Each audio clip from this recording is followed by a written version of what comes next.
What's happening, guys? My name is Anthony, and in today's video we're going to be doing another league racing video. This time, instead of WOR, we're at MRL for round 1 of season 5 at Bahrain. So MRL, for those who don't know, is Misfits Racing League, and this is the first time that I've ever raced in this league. It's the only league that I will be doing outside of WOR, and yeah, we're going to be in tier 2 for this one, and the pace in this tier is actually really quick, so it's going to be very competitive. And considering that I'm not really going to be able to practice as much for this league as I do for WOR, then yeah, this is definitely going to be a tough league. But moving on to our first banker lap now, just to get straight into it, I wanted redemption. Obviously, you guys have probably seen the previous video that I made for WOR at Bahrain, and you saw the incidences that happened in there. If you didn't, make sure to click the link at the top right hand side of the screen. Make sure to go watch that and then come back to this video. But yeah, we wanted redemption here. I wanted to get a decent result at least, so that I could at least say, you know, we've had one decent race so far at Bahrain. But as we finish off our banker lap here, you can see we end up doing a 25-0, and we only actually managed to do 2 runs because I did go out on the mediums to sort of just get a feel for the circuit and just retrain my muscle memory for this track, because as I said, I didn't really have much time to practice. I believe I only practiced for about half an hour before this, so yeah, it really needed to just get the muscle memory back in. As we do our final lap here out of the 2 runs, this is our quickest lap of the session, so let's take a look at this one and see exactly what I managed to do here. So as we open up DRS way before the start finishing line, coming up to the first corner now, braking at roughly around about 120 meters in a straight line down into 3rd gear, just holding it in 3rd, trying to carry the speed through, and then just trying to get on the throttle as smooth as I can, as quickly as I can through turns 2 and 3, and then coming up to turn 4 now. You saw there was a yellow flag there, but we ignored it, braking at the 100 meter board down into 4th gear, carrying the speed through a lot better than we did in the previous lap. And yeah, there was still quite a lot of time on the table here. A low 0.3, as you can see, we're just riding the curbs there, not having a smooth line through the beginning of sector 2, and we go wide there. But sector 1, yeah, we could have done a low 0.3, but we ended up doing I believe it was a low 0.4, so there was definitely a 10th in the first sector alone. And then sector 2 has always been my weakest sector. I believe an ideal time in sector 2 is a 0.1, whereas the best we've ever done is a 0.3, so yeah, we're quite behind in terms of that. However, as long as we can get a decent run through here, I think we should be okay. So let's see exactly what we end up doing here. I believe it's a 3.8, so we're about 2 tenths up, or around about 2 tenths up now, I believe. And coming up to the final corner, we just want to try and have a good run in. I did say in my stream that I wanted to either do this lap, or if it was a pretty bad lap, then abandon this lap and then go for another one. But since we were roughly about 2 tenths up, I decided to just keep this one and stay safe with a 24.8 instead of risking it and maybe potentially messing up my lap. However, 24.8 only netted us a P10, so we're actually starting in the worst grid position possible. So not an ideal start to qualifying. However, I still think that we can hopefully gain a couple of positions off the start, and hopefully we can sort of which would have been enough to do a better situation out of that P10. But as we look at the race strategy now, originally I was going to do a soft to hards, but we end up actually doing a soft to mediums here. So as we've got 4-5 red lights for this MRL race, and lights out and away we go. And our teammate, interestingly, started in P11 but chose to stay on the softs. I personally, if I was in P11, I would have gone on the mediums, because I think the medium to softs is a lot quicker, just because the mediums, they can last so much longer, and then you could be so much quicker towards the end. But as you can see, we have a little bit of contact there with Dougie going into turns 2 and turn 3. We've already made up 1 position, and I was looking to go for a move here, but once again, just like the previous race, there's 29 laps here at Bahrain, so you really don't need to be trying to force your way through with risky moves on the first lap. Just keep it easy and just pickpocket our moves when we can, and just try and make as best a situation out of this as we possibly can.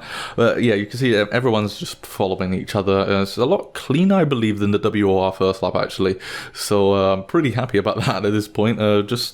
I think everyone in the entire grid is in a train right now. So yeah, you're probably going to see some of those trains split off into different smaller trains as the race go on. But usually when it comes to league racing, and especially F1 esports, DRS trains are a big part of it, and it's just the way it is. It's because of how close the grid actually is comparatively to each other. There's no avoiding it. I know that it's not necessarily the most entertaining thing to watch when you're watching it on stream.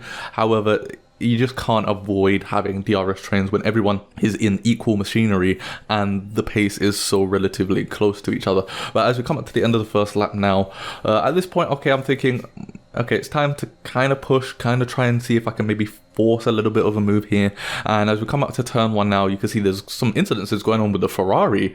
And yeah, the Ferrari, the Aston Martin and AlphaTauri, they all collide. I passed them. Holy, what? Okay, you need to give that position back. That was an illegal overtake.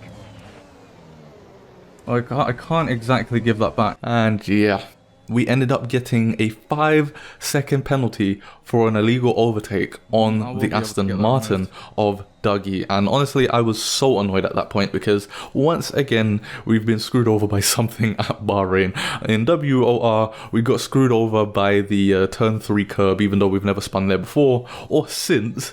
And in this race, we got screwed over with a 5-second penalty. However, instead of doing what I used to do on F1 2020 and fixating over that penalty, I focused on what I needed to do and I just tried to push and make the best situation out of it. And that's what I think you guys really need to do if you're in the same situation as me, where as soon as something goes wrong in the race, you sort of fixate on that, and that just leads to more mistakes down the line. So just try and not focus on that mistake or focus on that glitch and just continue pushing and see what you can do out of it. And if we move on to lap 8 now, at this point, I'm actually thinking, or should I pit here? Should I go for the hard? Should I go for the mediums? I was actually asking you guys in chat. I do live stream these races, and I was asking the chat whether I should go for the mediums or go for the hard strategy. People were saying go for the risk or go for the mediums because softer mediums can work here. The tire wear is a little bit more friendly at Bahrain in this year's game, so I thought, okay, we'll go for it. But I'm not actually going to pit on this lap. Now, that's because beforehand, I actually spoke with my teammate and he was going to pit on lap 9. So to respect his strategy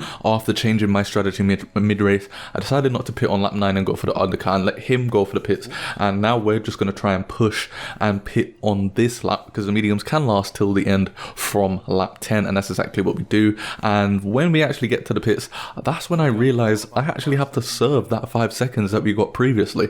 So because of that, I'm not actually sure we can get this taken off now. I have submitted an incident report. However, I don't really see them doing anything about it because I have to serve that 5 seconds in the pits. So that was very disheartening. But either way, we're on the mediums now. All we have to do is push. We've got our teammate who is 3 seconds ahead of us. And we've got Asia, I believe his name is, who is 5 seconds ahead. So you can see we've definitely lost a lot of time in that pit lane thanks to the pit stop. We've lost over 5 seconds, just over 5 seconds, I believe, to the person that we were with before we went into the pits, and we've lost, I believe, around about 4 seconds to our own teammate. So we have to do a lot of work here to catch up, and I believe Genji ended up having a little bit of an incident where he spun or something like that. I'm not 100% sure, but either way, we managed to catch him up. And at this time, I was thinking, okay, I can wait until the start finishing line straight to go for the move. I did just have a little bit of a look here to try and set him offline, and it actually set him offline enough for me to go for the move. So I wasn't actually expecting to go for that move, but we ended up going for it anyway. And as you can see later on in the lap now, coming up to the end of sector 3, we end up having a VSC, and we did bits under this VSC. You saw that we were roughly about 3 seconds behind our teammate, and I believe a second ahead of Dougie by the time that the VSC had came around. And by the time that we had actually finished the VSC, we had made a lot of time on our teammates, and that set us on a momentum shift where we actually managed to catch up to our teammate relatively quickly. I think it took about 5 laps to catch up our teammate, and on lap 19 we make the move on our teammate. And at this point I was thinking, if our teammate could actually stick within our DRS, then that will actually allow us to continue to push and continue to drag him along, which might make it a little bit more difficult for Psycho to pass our teammate when Psycho actually eventually catch up, because he is on the soft tires, which means he's going to be so quick compared to me and my teammate, who are on, you know, pretty old mediums by this point. I'm on 10 lap old mediums and my teammate is on 11 lap old mediums, and you know, they're not really going to be able to do anything against fresh softs. So yeah, I'm just trying to push as much as I can. We're also trying to catch up to Noel, who's ahead of us in the Mercedes. We realized that our pace was a little bit quicker than his as well. So if we continue to push and make up that gap, we should be able to roughly start attacking him towards the end of the race. And that was our goal, just trying to get into position on him and end up in P5. However, as I said, Psycho is still a threat behind us because he is on the soft compounded tires. And you can see now, moving on to lap 24, it wasn't enough. Our teammate wasn't able to stay on our DRS, and Psycho managed to pass the both of us, and he had an incredible drive. I believe he started way outside the points, and you can see now he's fighting for P6 and eventually P5, because you may have noticed that Noel actually has a 3-second time penalty. So yeah, at this point I was thinking, instead of trying to push and trying to overtake Noel on track, all I really need to do is stick within 3 seconds of Noel, and we'll be able to get the position on him through the end of the race. And we're on lap 26, so there's not long to go until the end of the race here. So there's not really a lot of work I have to do. And you can see that Dougie is now behind us as well. He ended up passing our teammate at the end of the race. Our teammate did say he had a lot of trouble with braking with the medium tires, so I'm not sure what happened with him and his setup. He seemed to be fine in practice, but just had issues in the race, and that does tend to happen from time to time. However, we didn't really have any issues, so it was all about just maintaining what we already have and trying to push on to get that position from Noel. And now you may notice that Dougie has a 3-second time penalty as well, so that really secures our 6th position here, because the guy ahead of us has a 3-second time penalty, and now the guy behind us also has a 3-second time penalty. So it's going to be very easy, especially at this point in the race when I didn't even have a single warning to my name, to be able to get that position on Noel. I could really just push, keep within that 3 seconds of Noel and gain that position. And as we move on to the final lap now, you can see we're roughly about 7 tenths behind Noel, and yeah, the pushing ended up helping us quite a bit, and now we're definitely in a prime time position to either make the overtake on track if we want to, or to just stick behind him. But obviously it's the last lap, there's no real reason to try and make the overtake happen on track. Might as well just stick behind him. And you may have noticed our tire wear was a lot better than I was expecting. I didn't expect the mediums to last as long, so it was very surprising in this race to see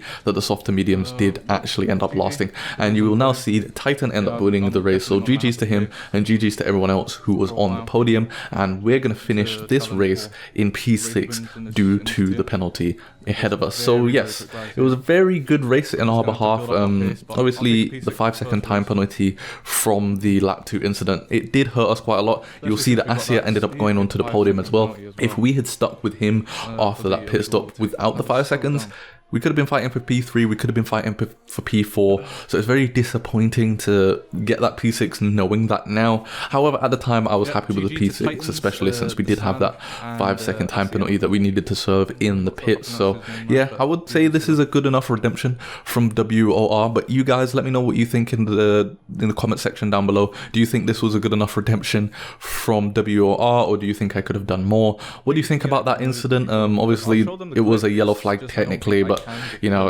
it's not my fault that the 3 of them crashed. I really shouldn't have been given that penalty, but at the moment it is what it is, and we'll see what WR and what MRL ends up saying about the incident. However, this is where I'm going to finish the video. If you enjoyed it, make sure to smash the like button, make sure to subscribe to the channel, and also stick around to the end card so that you can see some of the other league racing content that I've already uploaded. And also, if you want to check out my team and maybe some of my tutorial videos that I'll be bringing out as well, you can go to the channel and check those out, and I'll catch you guys in my next video.